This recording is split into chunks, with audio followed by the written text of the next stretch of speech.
We have come to the end of the third day of the annual meetings of the AFDB group here in Nairobi, Kenya.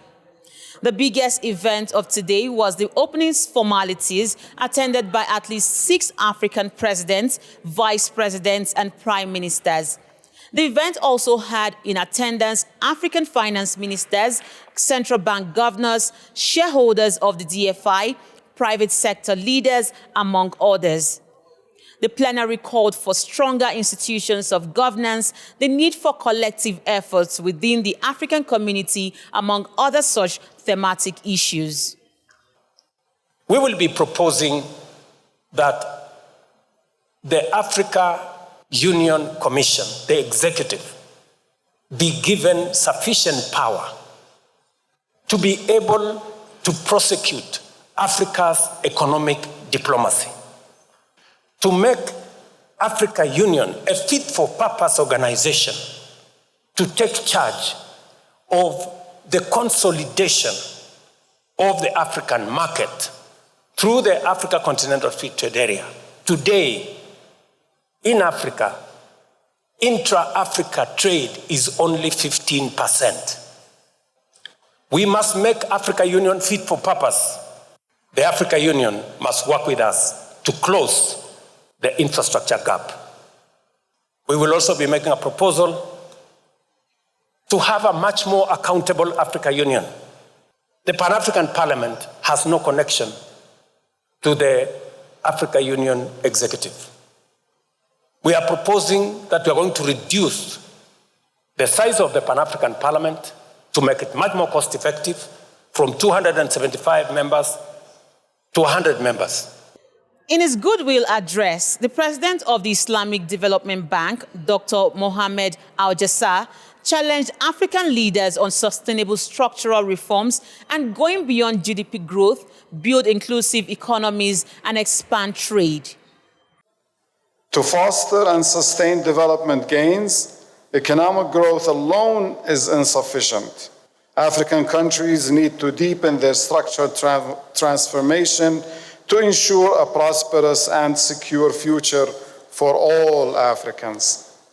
Moreover, it is becoming increasingly evident that the current global financial system will not be able to provide the necessary support to achieve the ambitious transformative agenda of Africa. It is thus not surprising that there are calls for a rethink of this framework to make it more efficient and just, giving a greater voice to the global South. Meanwhile, the Rwandan President Paul Kagame called on African leaders to start the implementation of the various reform agendas that had been outlined over the years, calling for less talks but more speedy actions on the part of his fellow heads of state. We must walk the talk, because we have discussed these issues for many years, as I can remember, and we are saying the right things. So we must start doing the right things that we know how. On the agenda of this year's AFDB annual meetings was the flagging off of its 60th anniversary, and that was a special message that was delivered to the audience by the President, Dr. Akinwumi Adesina. Our heads of states and government, you have continued to strongly support us as a bank over the last 60 years. And I'd like to use this time to particularly thank His Excellency President William Ruto for the wonderful announcement that you made this morning, that you'll be contributing $25 million to the African Development Fund. That will make you the largest contributor to that fund as a regional member country. Aside the 5-hour-long opening formalities, the 2 presidential panels, and the launch of the AFDB's new 10-year strategy, other knowledge sessions of today were focused on currency risk, hedging, cost of transactions for Africa, as well as agricultural financing options to support food sustainability.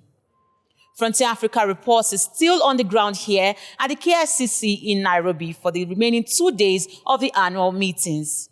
Follow all of these and more via the daily updates. You can also visit www.frontierafricareports.com and follow us across all our social media platforms for more coverage of the AFDB meetings. Reporting for Frontier Africa Reports, I am Justina Okechukwu in Nairobi.